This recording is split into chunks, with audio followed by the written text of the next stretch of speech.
Hey everyone, it's Kyle. Azora Hype. Right now, everyone is still reacting to the craziness of Episode 3, The Long Night, and for good reason. But there has been some very interesting news, specifically interviews with Kit Harington, Emilia Clarke, and Dan and Dave, the showrunners, hyping up the final 3 episodes. In the Kit Harington interview, he described the upcoming episode this weekend, Episode 4, as one of his favorites of the series. One of my favorite episodes is 4, because the characters have seemingly got what they needed. The world is safe now, they're celebrating and saying goodbye to lost friends. But as an audience, you're going, this is only episode 4, something's going to happen. And that's the cool thing because I think the characters are aware of this as well. There's something twisted and uncomfortable about it. It's so Shakespearean. When I think Shakespearean, I think tragedy. Romeo and Juliet comes to mind, and also Hamlet, which are tragic love stories and also stories with a huge central theme focused on family. This makes me think that Jon's parentage will finally be revealed to the realm in the next episode. Now, obviously, everyone is cheering on Daenerys in the preview trailer because they won the Great War, but we know there's much more to it than that, as they have to have a massive funeral for some of the people that they love most while trying to make plans on what to do next.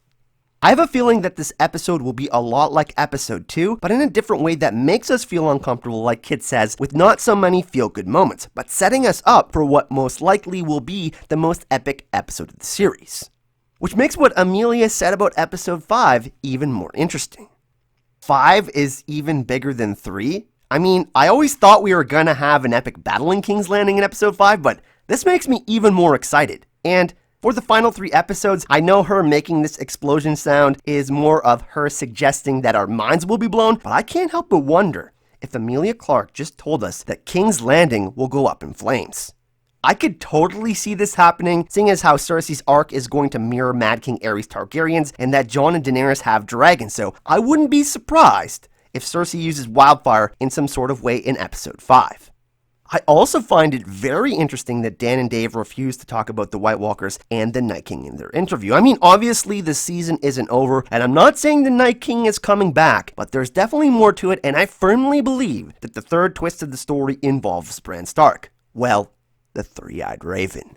Miguel Sapochnik, who directed episode 3 of season 8, says he sees 3, 4, and 5, all of these episodes as one episode, and I'm going to reserve my judgment for this season until I see the whole thing, because I do think we're going to be in for a really big shocker and some really big twists, which we will talk about in tomorrow's video.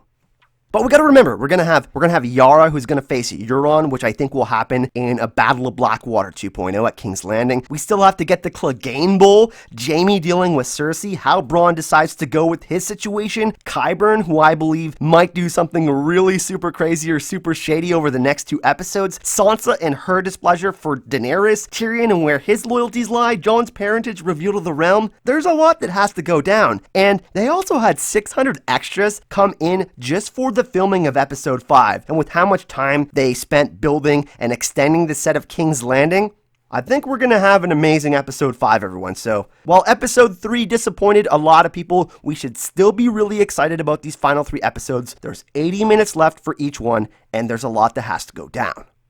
But what do you think? Are you optimistic about episode 4 being one of the best of the series, like Kit said? Do you think episode 5 will blow our minds and be the most epic of the series? Let me know your thoughts, your theories, and tinfoil in the comment section.